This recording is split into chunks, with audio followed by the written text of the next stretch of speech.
Sir 'Rajinikanth' movie 'కూలీ' ఆగస్ట్‌లో release కాబోతుంది. సో, ఈ టైంలో స్టోరీ లీక్ అయిందని చెప్పి అంటున్నారు. సో, ఈ టైంలో స్టోరీ లీక్ అవ్వడానికి గల కారణం ఏంటి? ఒకవేళ హ్మ్. లీక్ అయితే అసలు ఆ స్టోరీ ఏంటి? ప్రస్తుతానికి వాళ్ళు చెప్తున్న చూసాను నేను. నువ్వు అడుగుతున్నది ఆర్టికల్స్ నేను కూడా చూశాను. హ్మ్. బట్ వాళ్ళు లీక్ అయిన స్టోరీ లెక్క చెప్పట్లేదు. అది ఒక స్పెక్యులేషన్‌గా మాట్లాడుతున్నారు. హ్మ్. లోకేష్ కనకరాజు ఇంత మునుపు చేసిన సినిమాలేంటి? అవి ఆయన ఏ ఏ అంశం చుట్టూ తిరిగాడు? ఇప్పుడు ఎలా ఉండబోతుంది? అనేది స్పెక్యులేషన్ స్టోరీ అనమాట. లోకేష్ కనకరాజు గతంలో చేసిన సినిమాలు 'ఖైదీ' ఉంది. అవును. 'ఖైదీ' వచ్చేసి ఒక నైట్‌లో జరిగే స్టోరీ. అవును. ఒక జైలు నుంచి విడుదలైన ఖైదీ, దాని తర్వాత ఒక పోలీస్ స్టేషన్ రక్షించే పోలీస్ ఆఫీసర్. హ్మ్. వీళ్ళిద్దరు జర్నీ అనమాట. ఒక నైట్‌లో ఒక పోలీస్ స్టేషన్‌ని కాపాడాలి. అది అవును. డ్రగ్స్ కేంద్రంగా జరిగిన ఆయుధాలు, డ్రగ్స్ మాఫియా ఈ రెండిటికి మధ్య జరిగినటువంటి స్టోరీ.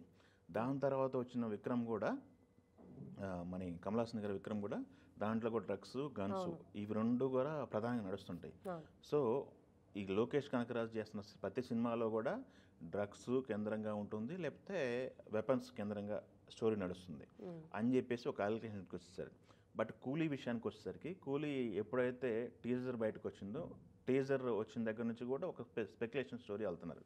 ఓకే. ఆ టీజర్లో చాలా చూపించారు. వాళ్ళ కలర్ కాంబినేషనే గోల్డ్ ప్లస్ బ్లాక్ వాడారు. హ్మ్. హ్మ్. దాని ప్రకారం వీళ్ళు గోల్డ్ స్మగ్లింగ్ విశాఖ పోర్టు చుట్టూ గోల్డ్ స్మగ్లింగ్ బ్యాచ్ ఉంటుంది. గోల్డ్ స్మగ్లింగ్ సంబంధించినటువంటి స్టోరీ ఇది. హ్మ్. పోర్ట్లో కూలీగా రజనీకాంత్ ఉంటాడు. హ్మ్. ఈ స్మగ్లర్కి వ్యతిరేకంగా ఆయన వెళ్తుంటాడనో, లేకపోతే స్మగ్లింగ్ సామ్రాజ్యాన్ని ఆయన కూలదోసి ఆయన ఒక కొత్త సామ్రాజ్యాన్ని నిర్మిస్తారని చెప్పేసి ఇట్లా స్పెక్యులేషన్ స్టోరీ నడుస్తుంది తప్ప ఇప్పటి వరకు ఎక్కడ కూడా లీకులు లేవు అసలు. ఓకే. సో ఇది లీక్ కాదు, స్పెక్యులేషన్ అన్నాం మనం. హ్మ్. హ్మ్. ఈ కూలీకి సంబంధించి ఇంక 2-3 రోజుల్లో ఆగస్టు 2వ తారీఖు ట్రైలర్ ఒకటి ఉంది బయటికి. ఆ ట్రైలర్ వస్తే కానీ అసలు వాళ్ళు ఏం చెప్పదలుచుకున్నారు, ఏంటి స్టోరీ ఏంటి అనేది బయటకు వస్తుంది. అదీ కాకుండా ఈ ఈ కూలీ అనేది త్రోఅవుట్ పాన్ ఇండియా మూవీగా వస్తుంది కాబట్టి అన్ని లాంగ్వేజ్లో ఉన్నటువంటి సూపర్ స్టార్స్ అందరిని కూడా సినిమాలు తీసుకోవడం జరిగింది. ఇప్పుడు కన్నడ నుంచి కిచ్చా సుదీప్ కావచ్చు, తెలుగులో నాగార్జున గారు విలన్ రోల్ అంటున్నారు. స్టైలిష్ విలన్గా ఆయన కనిపిస్తున్నారు. అదే స్టైలిష్గా కనిపిస్తున్నారు లుక్. అది విలనా కాదా అనేది మనకి తెలియాల్సి ఉంది. అవును. మనం చూసాము జైలర్ సినిమాలో అందరు సూపర్ స్టార్ని మనం చూసాము. అవును.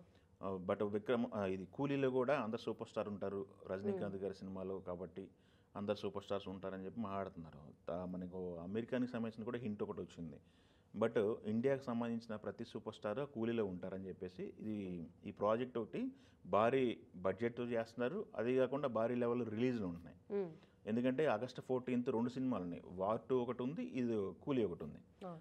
సో ఇండియాలో ఉన్నటువంటి థియేటర్లు మొత్తం కూడా వార్ 2 కూలీతో నిండిపోతున్నాయి. హ్మ్. బాక్స్ ఆఫీస్ వార్ అయితే మనకి కన్ఫర్మ్ అయిపోయింది. ఓకే. బట్ ఇప్పుడు ఎవరి సినిమా ఎడ్జ్ తీసుకుంటుంది ఏంటనేది మనకు తెలియాల్సి ఉంది. వార్ 2 ట్రైలర్ చూసాం మనం. అవును. వార్ 2 సంబంధించి ఫుల్ యాక్షన్ సినిమా ఇది. ఎన్టీఆర్ కానీ హృతిక్ కానీ యాక్షన్ మోడ్లో కనపడుతున్నారు. ఇది హాలీవుడ్ రేంజ్ సినిమా లాగా మనకు కనిపిస్తుంది. వాళ్ళు కూలీ విషయానికి వచ్చినట్టయితే వాళ్ళు ఎత్తుకున్న టోన్ ఒకటి ఉంది. స్టైలిష్ లుక్లో ఉన్నారు ప్రతి ఒక్కళ్ళు. స్టైలిష్ మూవీగానే మనం చూస్తాం. హ్మ్. కాకపోతే వాళ్ళు తీసుకున్న కంటెంట్ ఏంటనేది మనకి 2వ తారీఖు కానీ తెలీదు. 2వ తారీఖు ట్రయల్ వచ్చిన తర్వాత తెలిసే అవకాశం ఉంది. హ్మ్. అంతే తప్ప ఇది స్టోరీ లీక్ అని ఎక్కడా కూడా మనకి అట్లాంటి లీకులకు సంబంధించిన అంశాలు అయితే రాలేదు. ఓకే. దీనికి సంబంధించి ఒక హైప్ అయితే ఉంది. హ్మ్. సో మరి ఈ 2 సినిమాలకి ఏది ఎడ్జ్ తీసుకుంటుంది అనేది 2వ తారీఖు ట్రయల్ వచ్చిన తర్వాత ట్రయల్ కంపేర్ చేసుకుంటూ మళ్ళీ తర్వాత మాట్లాడుకుందాం.